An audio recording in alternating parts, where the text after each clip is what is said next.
ചേക്കിഴാർ സ്വാമിയുടെ പെരിയ പുരാണത്തിലെ വളരെ പ്രധാനപ്പെട്ട മറ്റൊരു ശിവഭക്തൻ്റെ ജീവിതത്തിൻ്റെ തീവ്രമായ ചില ഭാവങ്ങളെ ആവിഷ്കരിക്കുന്ന ഒരു ജീവചരിത്രത്തിലേക്കാണ് നാം ഇനി പ്രവേശിക്കുന്നത്.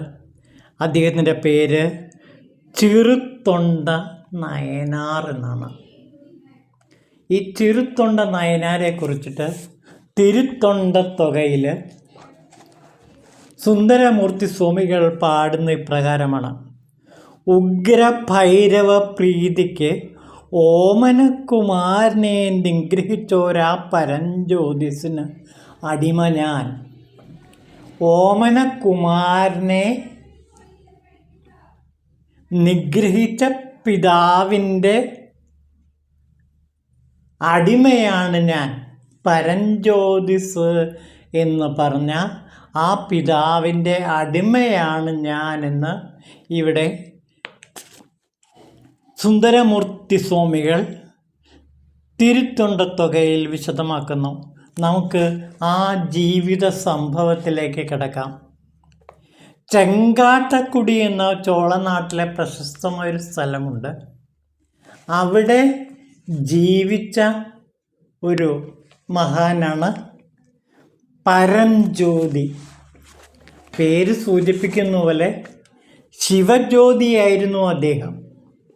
പരഞ്ജ്യോതി ജ്യോതിസ്വരൂപനായ ശിവനാണ്. ആ പേരിൽ തന്നെ ശിവ ഭാവം നമുക്ക് കാണാൻ കഴിയും. അപ്പോൾ പരഞ്ജ്യോതി വളരെ വലിയൊരു ശിവഭക്തനായിരുന്നു. ശിവസേവയിൽ മുഴുകി കഴിയുന്നവനായിരുന്നു. അങ്ങനെ ശിവസേവയിലും ശിവപൂജയിലും ശിവഭക്തന്മാരെ പൂജിക്കുന്നതിലും വളരെയേറെ താല്പര്യം കാണിച്ച, ജീവിതം അതിനുവേണ്ടി ഒഴിഞ്ഞു വച്ച ഒരു മഹാനുഭാവനാണ് പരഞ്ജ്യോതി. അതുകൊണ്ട് അവിടുത്തെ ജനങ്ങൾ ഇദ്ദേഹത്തെ തിരുത്തൊണ്ടൻ എന്ന് വിളിച്ചു. തൊണ്ടൻ എന്ന് വെച്ചാൽ മഹാസേവകൻ, സന്യാസി എന്നൊക്കെയാണ് അർത്ഥം. ശ്രേഷ്ഠനായ ശിവസേവകൻ എന്ന അർത്ഥത്തിലാണ് തിരുത്തൊണ്ടൻ എന്ന് വിളിച്ചത്. അത് പിന്നീട് ജനങ്ങൾ പറഞ്ഞ് അത് ചിരുത്തൊണ്ടനായി മാറി. അങ്ങനെ ചിരുത്തൊണ്ട നയനാർ എന്ന പേരിൽ ആ പരഞ്ജ്യോതി അവിടമാകെ പ്രശസ്തനായി തീർന്നു. കാലമേറെ കഴിഞ്ഞിട്ടും ഇന്നും ചിരുത്തൊണ്ടരുടെ വസതി ഒരു ദേവാലയം പോലെ സൂക്ഷിച്ചു വയ്ക്കുന്നുണ്ട്.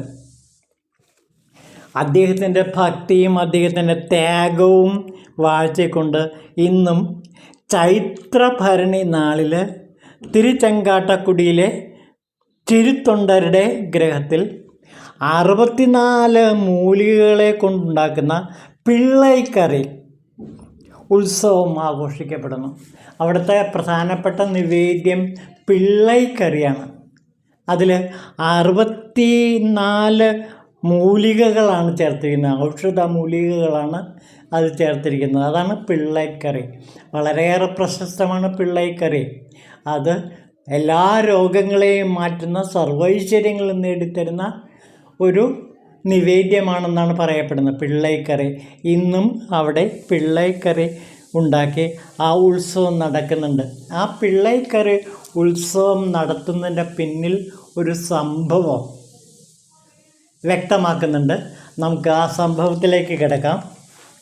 ഈ പരഞ്ജ്യോതി വളരെയേറെ ശക്തനും ചതുരംഗസേന നയിക്കുന്നതിൽ വളരെ പ്രഗത്ഭനും, അതേപോലെ വാൾപ്പയറ്റിലും അങ്ങനെ ആയോധന വിദ്യയിലുമെല്ലാം തന്നെ വളരെ ശ്രദ്ധേയനായി കഴിഞ്ഞിരുന്നു ഈ ബ്രാഹ്മണൻ. സാധാരണ ബ്രാഹ്മണർ ഈ വാൾപ്പയറ്റിലും അതേപോലെ ചതുരംഗസേന നയിക്കുന്നതിലും യുദ്ധത്തിലുമൊന്നും താല്പര്യം കാണിക്കാത്തവരാണ്. പക്ഷേ ഇദ്ദേഹത്തിന് പരഞ്ജ്യോതിക്കൊരു പ്രത്യേകത ഉണ്ടായിരുന്നു. അദ്ദേഹം ജന്മന തന്നെ ഈ കഴിവുകളെല്ലാം പ്രകടിപ്പിച്ചിരുന്നു. ചതുരംഗസേന നയിക്കാനും അതേപോലെ തന്നെ വാൾപ്പയറ്റിൽ വളരെയേറെ കഴിവ് നേടിയിരുന്നു പരഞ്ജ്യോതി. ഇത് വിവരം രാജാവ് അറിയും. അങ്ങനെ രാജാവ് തൻ്റെ സൈന്യത്തിലെ സേനാധിപനാക്കി മാറ്റുകയും ചെയ്തു. ഈ സേനാധിപൻ പല രാജ്യങ്ങളിലും ചെന്ന് രാജാക്കന്മാരെ കീഴടക്കി അവരെയെല്ലാം പരാജയപ്പെടുത്തി രാജ്യത്തിന് സമ്പത്തും ഐശ്വര്യവും പ്രദാനം ചെയ്തുകൊണ്ടിരുന്നു. അങ്ങനെ രാജാവിന് വളരെയേറെ ഇഷ്ടപ്പെട്ട ബഹുമാനത്തോടെ പെരുമാറിക്കൊണ്ടിരുന്ന ഒരു സേനാധിപനാണ് പരഞ്ജ്യോതി. അങ്ങനെ ഇരിക്കുമ്പോഴാണ് പരഞ്ജ്യോതിയുടെ ശിവതേജസ്സിനെ കുറിച്ചിട്ട് അറിയുന്നത്. പേര് സൂചിപ്പിക്കുന്ന പോലെ ഇദ്ദേഹം പരഞ്ജ്യോതിയാണ് എന്ന് രാജാവ് തിരിച്ചറിയുന്നു. അതോടെ രാജാവ് സൈന്യാധിപൻ്റെ ജോലിയിൽ നിന്ന് അദ്ദേഹത്തിന് വിടുതൽ നൽകി. പകരം എല്ലാ ക്ഷേത്രങ്ങളുടെയും ഊരാൺമ കൊടുത്തുകൊണ്ട് ആ ക്ഷേത്രങ്ങൾ സംരക്ഷിക്കാനും അതിൻ്റെ ചുമതല വഹിക്കാനുമായിട്ടുള്ള ജോലി അദ്ദേഹത്തിന് നൽകി. വളരെ സന്തോഷത്തോടെ അദ്ദേഹം ചെങ്കാട്ടുകുടിയിലേക്ക് തിരിച്ചു വരികയും അവിടെ അനേകം ക്ഷേത്രങ്ങളെല്ലാം പരിപാലിച്ച് വേണ്ട പോലെ ശിവപൂജ ചെയ്തുകൊണ്ട് ജീവിച്ചിരുന്നു.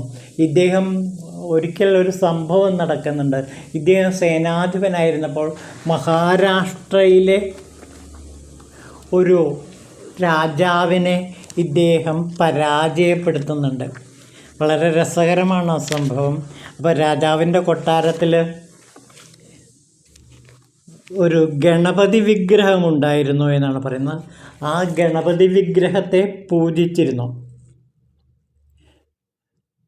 അദ്ദേഹം പൂജിച്ചിട്ടാണ് യുദ്ധം ചെയ്തത് എന്നാണ് പറയുന്നത്. ആ ഗണപതി വിഗ്രഹത്തിൻ്റെ പേര് മഹാരാഷ്ട്രത്തിലെ വാതാപി എന്ന നഗരത്തിലാണ് ഈ ഗണപതി വിഗ്രഹം ഉണ്ടായിരുന്നത്. അത് രാജാവിനെ തോൽപ്പിച്ചുകൊണ്ട് ഈ വാതാപി ഗണപതി വിഗ്രഹം അദ്ദേഹം ചോഴ രാജ്യത്തിലേക്ക് കൊണ്ടുവന്ന് അത് പ്രതിഷ്ഠിച്ചു. അങ്ങനെ വാതാപി ഗണപതി വിഗ്രഹം നിലനിൽക്കുന്ന ആ ക്ഷേത്രം ഇപ്പോഴും അവിടെയുണ്ട്. അപ്പോൾ അങ്ങനെയൊക്കെയുള്ള അത്രയേറെ ശിവഭക്തിയും ശിവകുടുംബത്തോടുള്ള അങ്ങേറ്റത്തെ സമർപ്പണ ബോധവും കൊണ്ട് പരഞ്ജ്യോതി തിരുത്തൊണ്ടൻ എന്ന രീതിയിൽ ജനങ്ങളുടെ മുഴുവനും ശ്രദ്ധ പിടിച്ചു പറ്റുകയാണ്. തിരുത്തൊണ്ടൻ കുടുംബജീവിതം നയിക്കുന്ന ഒരു മഹാസിദ്ധനായിരുന്നു. അദ്ദേഹം ഭാര്യയോടൊത്ത് ശിവപൂജ ചെയ്യുന്നതിൽ താല്പര്യം പ്രകടിപ്പിച്ചുകൊണ്ട് അങ്ങനെ ജീവിക്കുമ്പോൾ അദ്ദേഹത്തിന് കുഞ്ഞ് ജനിച്ചു. ആ കുഞ്ഞിൻ്റെ പേരാണ് ചീരാളൻ. 5 വയസ്സ് പ്രായമായപ്പോൾ കുട്ടിയെ ഗുരുകുല വിദ്യാഭ്യാസത്തിന് അയക്കുകയും ചെയ്തു. അങ്ങനെ ഇരിക്കുമ്പോൾ ശിവഭഗവാൻ ഇദ്ദേഹത്തിൻ്റെ ഭക്തി ജനങ്ങളെ മനസ്സിലാക്കി കൊടുക്കണമെന്ന് കരുതി ഒരു പരീക്ഷ നടത്തി. അതായത് ശിവഭഗവാൻ ഭൈരവ സംഗമൻ എന്ന ഒരു സന്യാസിയുടെ വേഷം കെട്ടി രുദ്രാക്ഷമാലയണിഞ്ഞ് ഭസ്മവുമൊക്കെ തൊട്ട് ജടാ ആഭരണങ്ങളോടെ അദ്ദേഹം തിരുത്തൊണ്ടൻ്റെ വീട്ടിലേക്ക് വരുന്നു. ആ സമയം തിരുത്തൊണ്ടൻ അവിടെ ഉണ്ടായിരുന്നില്ല. ഒരു ശിവ അതിഥിയാണ് എന്ന് മനസ്സിലാക്കി അദ്ദേഹത്തിൻ്റെ ഭാര്യയും ദാസിയും വീട്ടിലേക്ക് ക്ഷണിച്ചെങ്കിലും അദ്ദേഹം പറഞ്ഞു, പുരുഷന്മാരില്ലാത്തതുകൊണ്ട് ഞാൻ ഈ വീട്ടിൽ ഇരിക്കുന്നില്ല, ഞാൻ നേരെ അടുത്തുള്ള ശിവക്ഷേത്രത്തിലെ ആൽച്ചുവട്ടിൽ പോയിരിക്കാം, നിങ്ങളുടെ ഭർത്താവ് വരുമ്പോൾ ഞാൻ അവിടെ ഉണ്ടെന്ന് പറയൂ എന്ന് പറഞ്ഞു. അങ്ങനെ തിരുത്തൊണ്ടൻ വീട്ടിലേക്ക് തിരിച്ചെത്തിയപ്പോൾ ഭാര്യയും ദാസിയും ഈ വിവരം പറയുകയാണ്.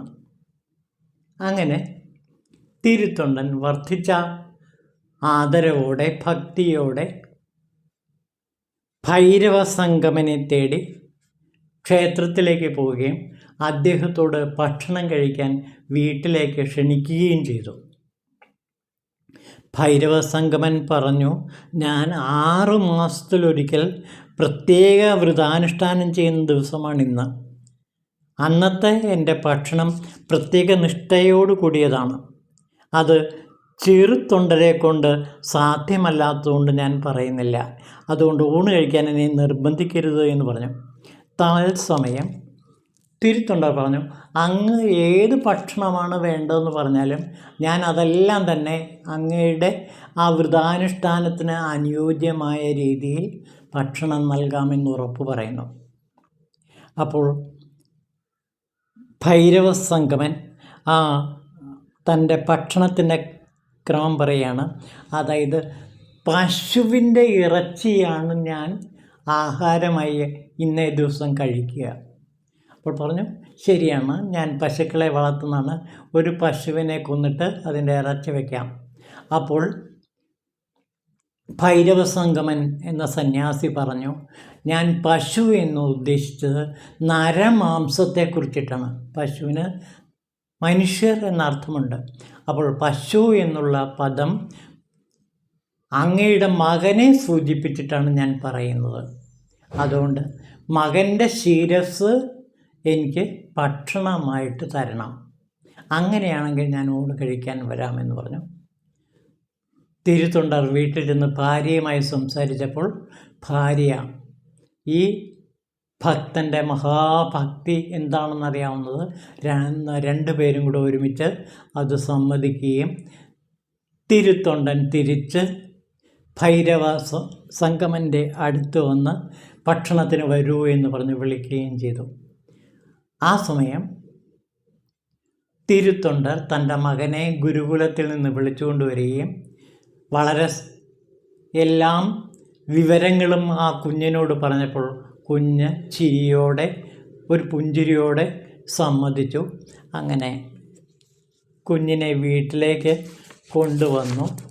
ആ രംഗം ചിത്രീകരിക്കുകയാണ്. എന്നിട്ട് അമ്മയുടെ മടിയിൽ കിടത്തി ആ രംഗം ചേക്കിഴാസ്വാമികൾ വികാരഭരിതമായി ഇങ്ങനെ ചിത്രീകരിക്കുകയാണ്.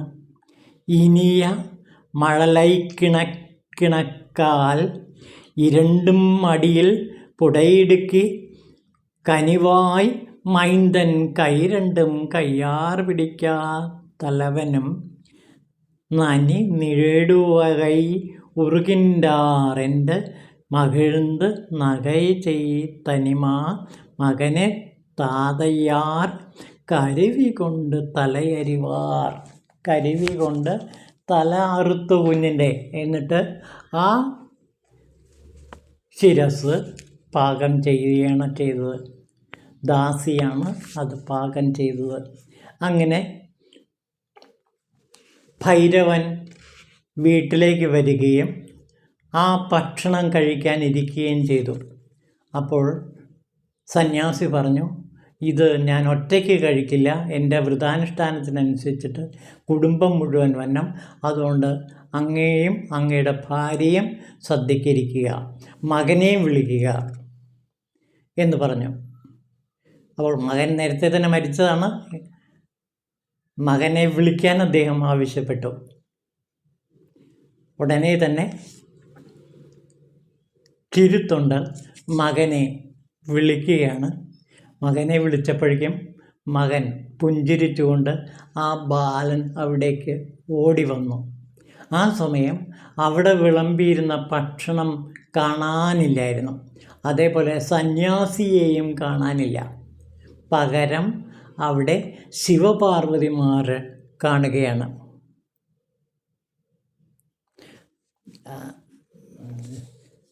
ആ ഭാഗം കൂടെ നമുക്ക് നോക്കാം. നോക്കൂ, പിതാവ് തിരുത്തൊണ്ടർ മകനെ വിളിക്കുന്ന രംഗം ചേക്കിഴാസ്വാമി വർണ്ണിക്കുന്നത് ഇങ്ങനെയാണ്. വയ്യം നികഴും ചെറുത്തൊണ്ടർ മൈന്താ വരുവായെന്ന് അഴൈത്താർ തയ്യലാരും തലവേർ പണി തലൈനീർപ്പാരായിത്താം അഴൈത്താർ ചെയ്യമണിയെ ചീരാളാവാരായി ശിവനാറടിയാറിയാം ഉയ്യും വകയാൽ ഉടതുണ്ണ അഴയ്ക്കിൻറാർ എൻ്റെ ഓലം ഇടാ. ഇതാണ് ആ വികാര നിർഭരമായ ചേക്കിഴാസ്വാമിയുടെ വാക്കുകൾ. മൈന്താ വരുക എന്ന് വിളിച്ചപ്പോഴേക്കുമാണ് ആ കുഞ്ഞോടി വരുന്നു. ആ രംഗമാണ് ഇവിടെ ചേക്കിഴ ചിത്രീകരിക്കുന്നത്. അങ്ങനെ മകനെ വാരിയെടുത്ത് മാതാപിതാക്കൾ ചുംബിക്കുന്ന രംഗം വളരെ വികാരനിർഭരമായിട്ടാണ് ചിത്രീകരിക്കുന്നത്. ആ സമയത്ത് സന്യാസി മറയുകയും പകരം ശിവപാർവതിമാർ അവിടെ പ്രത്യക്ഷപ്പെടുകയും ചെയ്യുന്നു. അങ്ങനെ അവർ തിരുത്തൊണ്ടരെയും അതേപോലെ തന്നെ ഭാര്യയെയും മകനെയും അതേപോലെ ദാസിയെയും അങ്ങനെ 4 പേരെയും കൂട്ടി ശിവലോകത്തിലേക്ക് തിരിച്ചു പോയി എന്നാണ് ഈ കഥ പറയുന്നത്. ഇത് സംഭവവുമായിട്ട് ബന്ധപ്പെട്ട് ഇന്നും ആ പ്രദേശത്ത് ചെങ്കാട്ടുകുടിയിൽ ഇപ്പോഴും ഇദ്ദേഹത്തിൻ്റെ ഗ്രഹം നിലനിൽക്കുന്നുണ്ട്. അവിടെ വർഷത്തിലൊരിക്കൽ ഈ 64 ദ്രവ്യങ്ങൾ കൂട്ടിയുള്ള ആ പിള്ളൈക്കറി ഇന്നും നിവേദ്യമായി വച്ചിട്ട് ഭക്തജനങ്ങൾക്ക് കൊടുക്കാറുണ്ട്. ഇന്നും ഈ ആഘോഷം നടക്കുന്നുണ്ട്. അപ്പോൾ ഇതിൻ്റെ പിന്നിലെ കഥ കേവലം ഒരു കെട്ടുകഥയല്ല എന്നും അത് ആചാരാനുഷ്ഠാനങ്ങളോടെ ഇന്നും നിർവഹിക്കപ്പെടുന്നുണ്ട് എന്നും അറിയുമ്പോൾ ഇതിൽ സത്യത്തിൻ്റെ അംശം ധാരാളമുണ്ട് എന്ന് നമുക്ക് മനസ്സിലാക്കാൻ പറ്റും. അപ്പോൾ ഈ തിരുത്തൊണ്ടൻ്റെ ജീവിതം ശിവഭക്തിയുടെ ഉത്തമ ഉദാഹരണമായിട്ടാണ് ചേക്കിഴാസ്വാമികളും അതുപോലെ സുന്ദരസ്വാമികളും ചിത്രീകരിക്കുന്നത്. ഈ തിരുത്തൊണ്ടരെ കുറിച്ചിട്ട് തിരുസംജ്ഞാന സംബന്ധർ പാടിയിട്ടുണ്ട്. ഈ ശിവക്ഷേത്രത്തിൽ ഒരിക്കൽ തിരുജ്ഞാന സംബന്ധർ വന്നപ്പോൾ തിരുത്തൊണ്ടരുടെ ആതിഥ്യം സ്വീകരിച്ചു എന്നാണ് പറയുന്നത്. അങ്ങനെ തിരുത്തൊണ്ടരുടെ മഹാശിവഭക്തി കണ്ട് കോരിത്തരിച്ച തിരുജ്ഞാന സംബന്ധർ ഒരു പതികം നിർമ്മിച്ചു എന്നും ആ പതികത്തിൽ തിരുത്തൊണ്ട ദേവനെ കുറിച്ചിട്ട് അദ്ദേഹം പ്രകീർത്തിച്ച് സംസാരിച്ച് പാടുന്ന പാട്ട് ഉൾപ്പെടുത്തിയിട്ടുണ്ട് എന്നും നമുക്ക് കാണാവുന്നതാണ്. അപ്പോൾ തിരുജ്ഞാന സംബന്ധരാൽ പാടിപ്പുകഴ്ത്തപ്പെട്ട ഒരു ചരിത്ര സത്യമായിട്ട് ഇന്നും തിരുത്തൊണ്ട നായനാരുടെ കഥ തമിഴകത്ത് വളരെ പ്രശസ്തമായി നിലകൊള്ളുന്നതായിട്ട് നമുക്ക് കാണാൻ കഴിയും. അപ്പോൾ ഇങ്ങനെയുള്ള അനേകം ശിവഭക്തന്മാർ നിറഞ്ഞ ഒരു കാലഘട്ടം ദ്രാവിഡ ദേശത്തുണ്ടായിരുന്നു. ഈ ശിവഭക്തി കൊണ്ട് ധർമ്മം നിലനിന്നിരുന്നു എന്നാണ് പറയുന്നത്. അങ്ങേറ്റം ധർമ്മനിഷ്ഠരായിരുന്നു ദ്രാവിഡർ എന്നാണ് ചരിത്രം വെളിപ്പെടുത്തുന്നത്. മാത്രമേൽ തീവ്രമായ ശിവഭക്തി കൊണ്ട് നിറഞ്ഞ ഒരു ജനസഞ്ചയം വസിക്കുന്ന പ്രദേശമായിരുന്നു അത്രേ ദ്രാവിഡ ദേശം. ഇതാണ് നാം ഇവിടെ കാണുന്നത്. ഓം ശിവായ നമഃ.